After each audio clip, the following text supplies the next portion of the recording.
This is the Canva tutorial. So I am going to share my screen and pop over to the Canva app, and we'll see what we can do with all of this. Okay. So Canva is both a desktop and a cell phone app. You can get this on Android and iPhone. It is free with paid options. You do not have to do the paid options at all. In fact, I found that a lot of it works free just fine. So what it has basically for you is all of these templates. When you load up the Canva website, you have things like Instagram posts and social media and annual reports of all things. What I want us to make those a book cover. For this book assignment that we have coming up, you will write a proposal, you will calculate your profits, and then you will create a book cover. Because if you were publishing through self-publishing, you would have to do that by yourself. If you were publishing through the industry, which is very challenging but rewarding in its own ways, if you were to get your book published through an industry, you would have someone making it for you. But if you self-publish, you have to write your book yourself, and you have to create the cover yourself. So my wife just went through this process. She didn't use an app, she used an expensive program.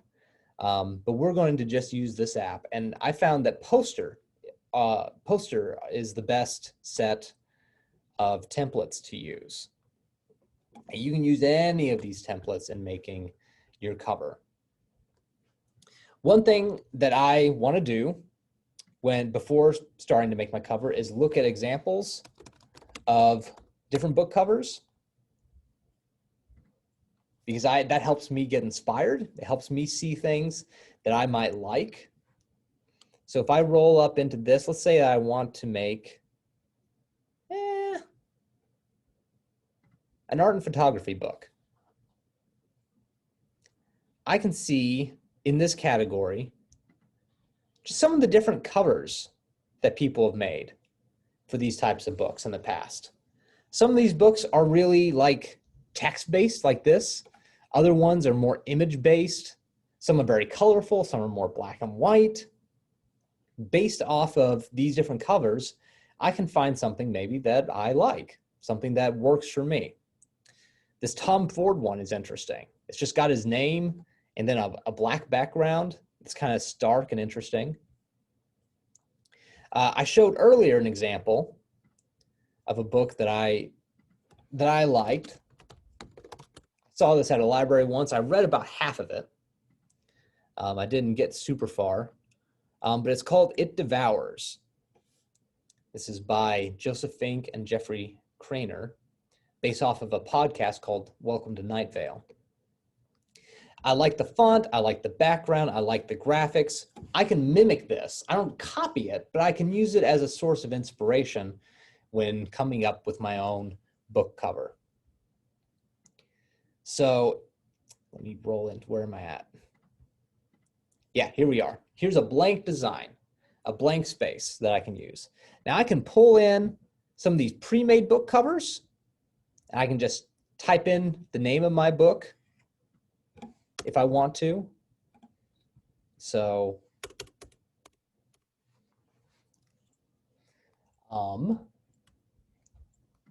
yeah, the last book cover I made was called Peanuts Are Delicious, for those of you who just got here. It's not a very good title for a book, but we're going to use it anyway.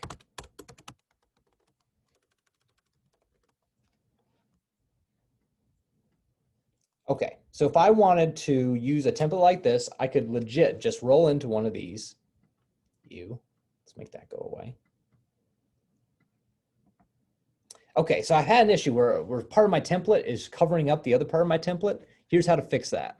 You click on the part that you want to be seen, that you don't want to be covered up.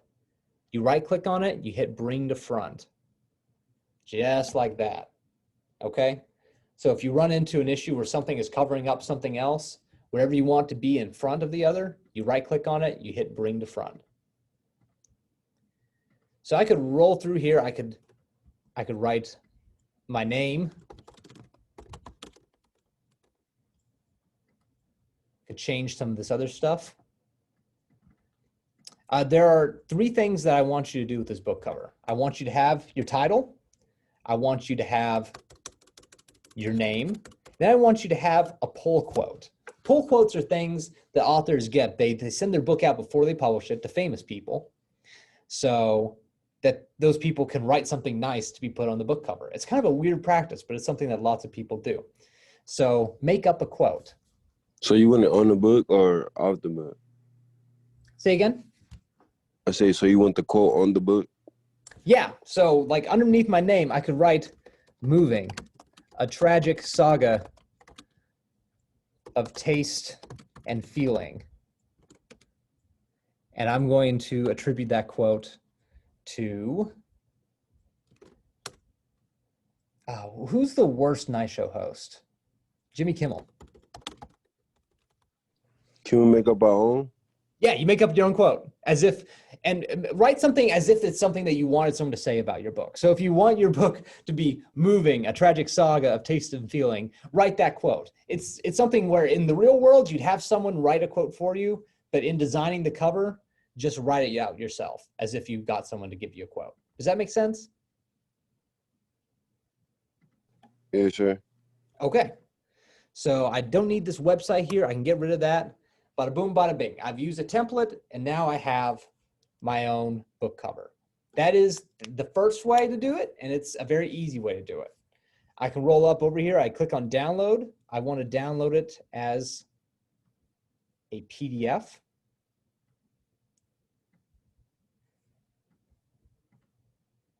Oh, no, I want to download it as a JPEG, I think. Oh, okay. They're trying to get me to pay. So here's what I can do. Down here it says download a free watermarked draft. I click on that. It's going to download my cover to my computer. And here's what it's going to look like. So not bad. I don't even see the watermark on this, honestly. So now I have an image. There's another way to do this that I showed us earlier, and I'm going to roll through that again, which is to make a cover from scratch. So what I can do, I don't want a template, so I'm just going to select all of this. I'm going to delete it, delete all that. And over here to the side, I have things that I can pull in to my cover and use. I've got photos that I can use. I've got little clip art that I can use.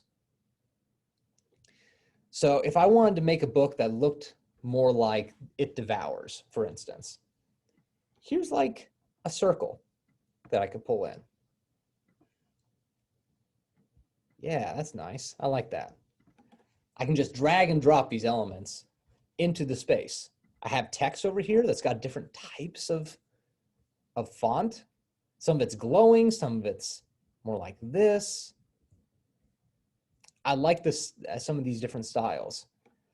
This is kind of a funky text, so I'm going to pull that in. It says Planet Arcadia. I don't want it to say Planet Arcadia. I want it to say Peanuts Are Delicious because that's my book title.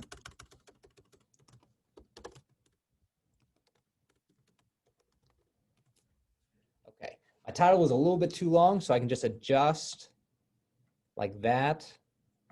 I can pull on the different sides of this. I can change its shape a little bit. I can drag it to the place I want it to be. Okay, so I started my process. I kind of want a background. I don't want the background to be just white. So I have all these different background designs that I can pull in. Or I can pull in, ooh, I like that.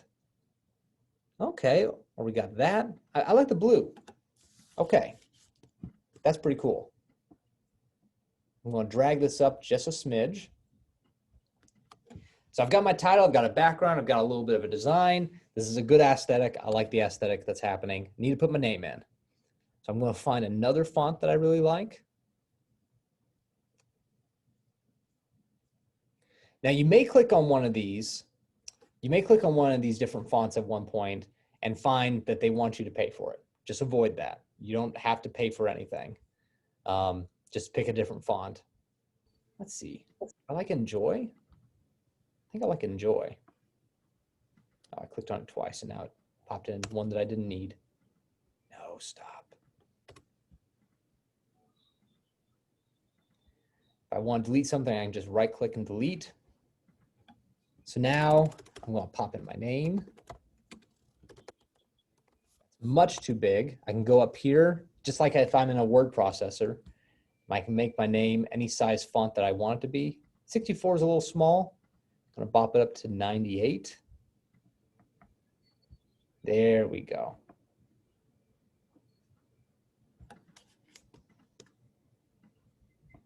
So I'll pull that down because I want to put my book quote up here. So I'm going to find some font that I like. Here we go.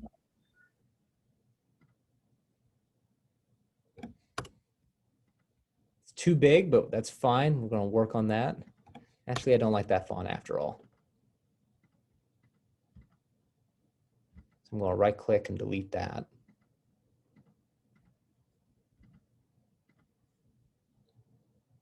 This Hustle font's kind of interesting,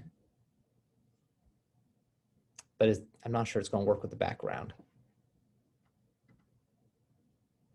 So this is a creative process. You're doing things based on what you like, what works to you, what looks good to your eye.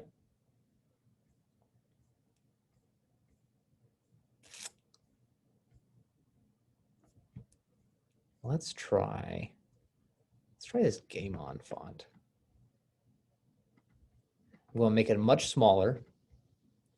Let's go to 42.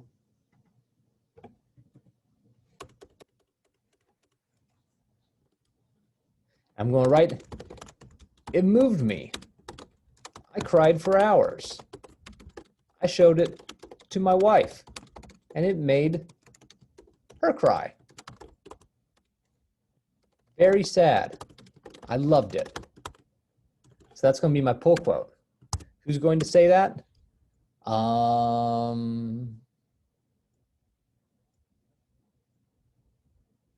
don't know. I need a celebrity who will say that. Andre the Giant. Okay.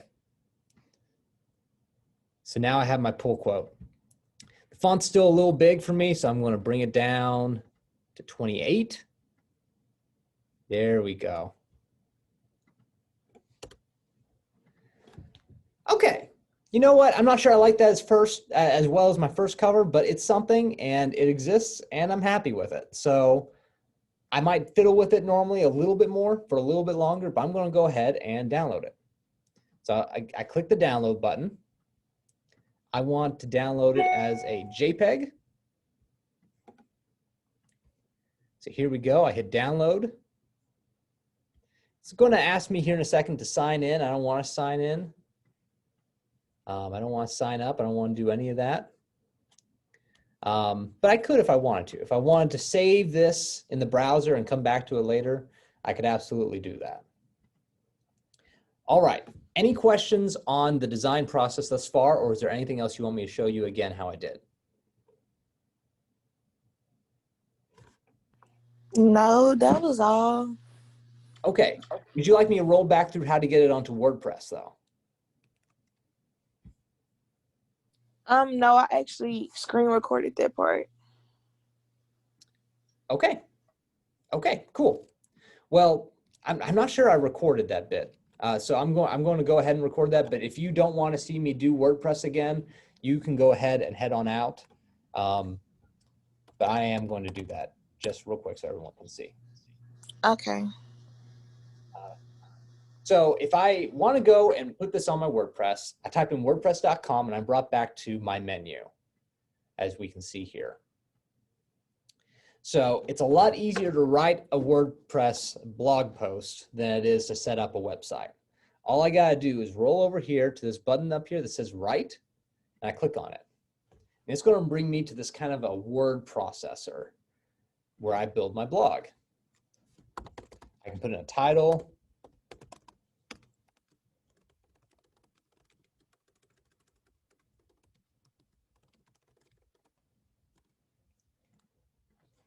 I can begin to write out my book proposal.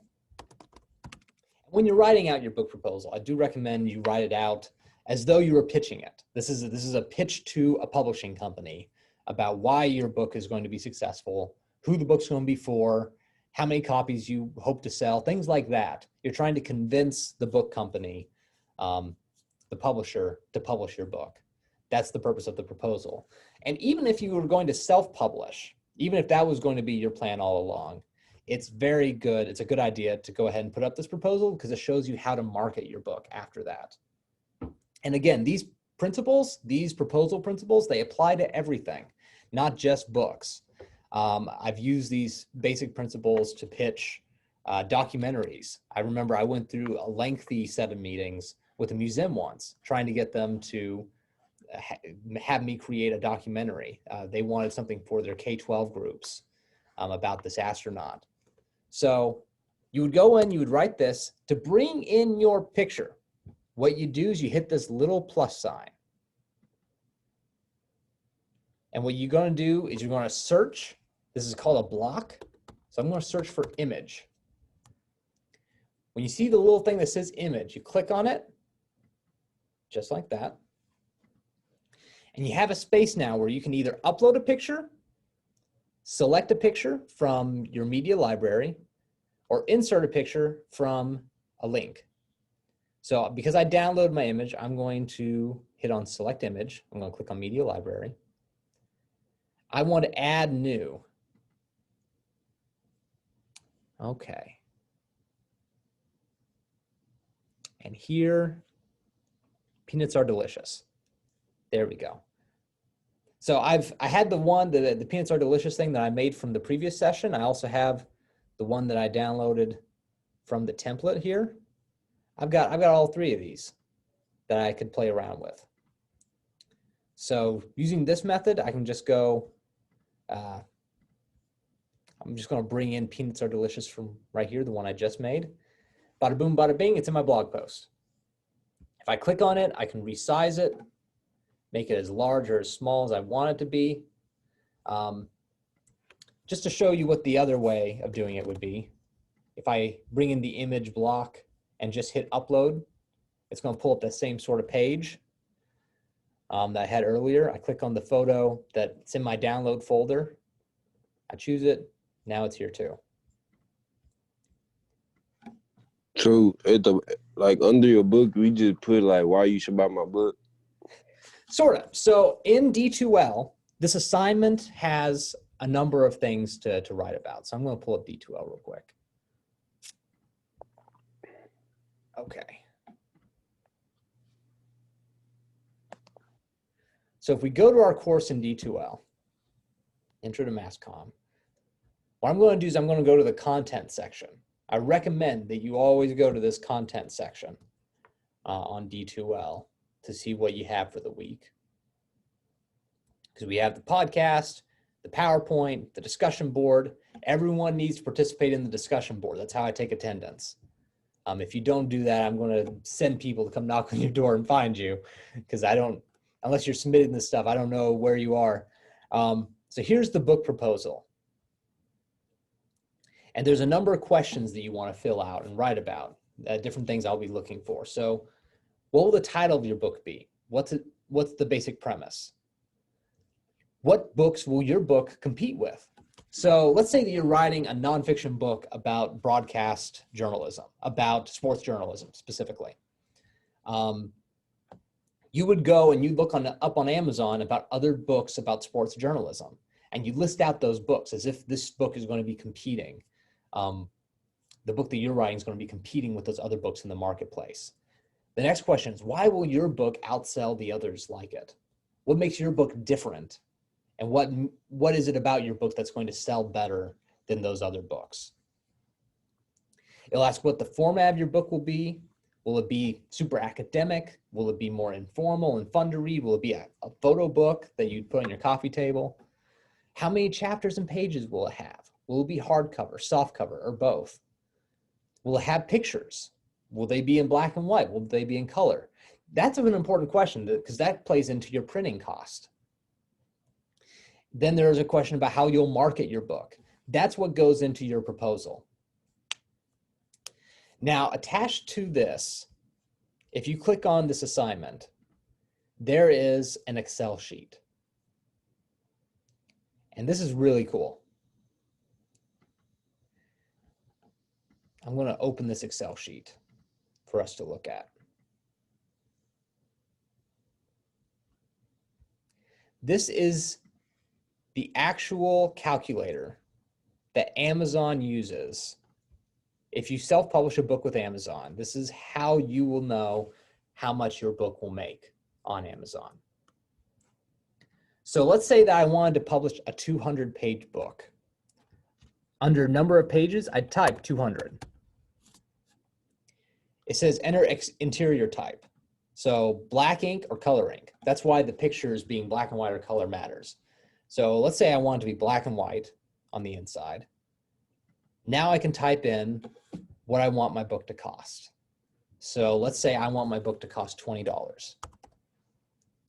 I hit enter, and it's going to show me a number of things. This is all fascinating. This is real stuff.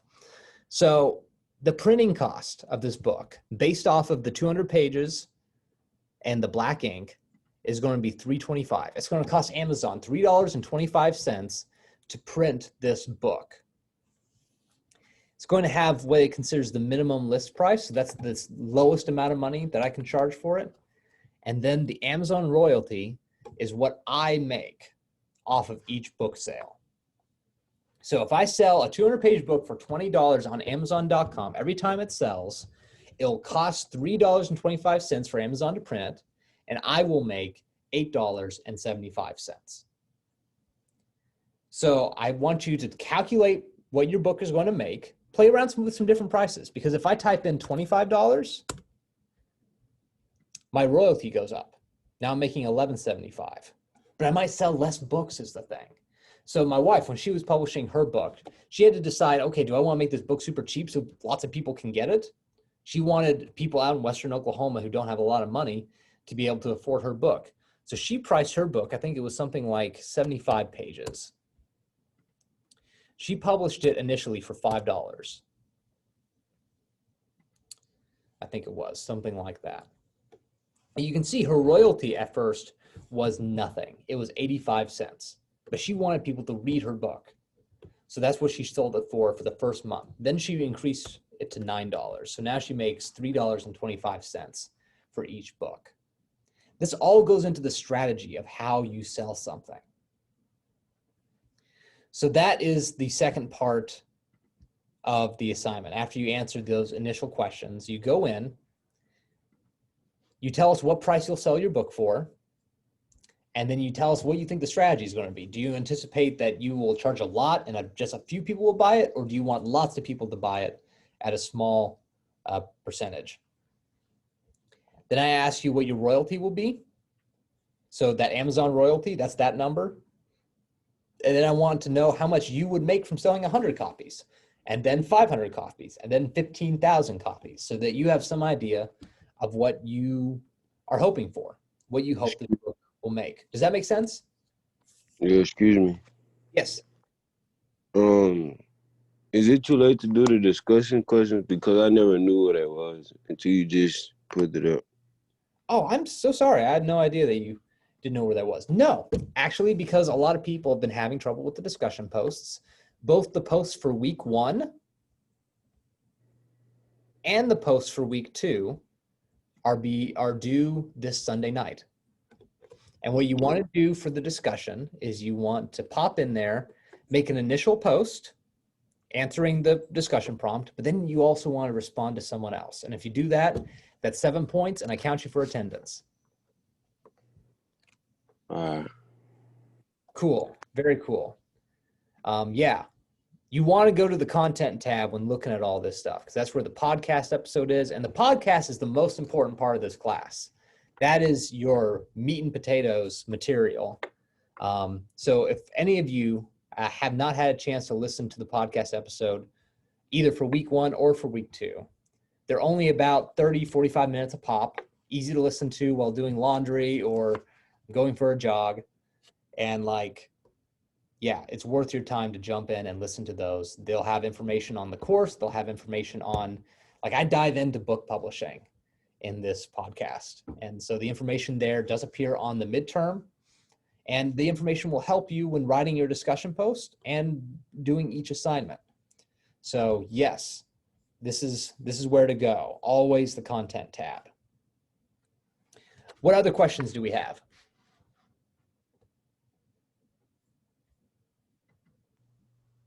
I think I'm good so far. Okay, excellent. So I have office hours this week. My office hours are Monday, Wednesday, and Friday, 10 to 1, and Tuesday and Thursday, 11 o'clock to 12:30. And I can also meet at other times in the late afternoon, but you want to text me and let me know that that's when you want to meet. I can make just about any time work. I just need to let you let me know ahead of time, because they're wanting us faculty members to not be on campus so much because of the virus. So if I have no meetings in the afternoon, I generally go home and continue working from home. So if there are no other questions, I'm going to cut you all loose. I appreciate it. Thank you so much for your questions and for wanting to run back through all this. If you have any questions, shout them out or send them my text. Thank you, Professor Thompson. Did you take roll today? Roll is taken on the discussion boards. Yeah, okay, discussion 7. Okay, I'm in the week 2 discussion. Okay, I got you. Yeah, absolutely. That's where I'll take it. So, but thank you for being here. Appreciate you. Appreciate you all. I'll talk to you later.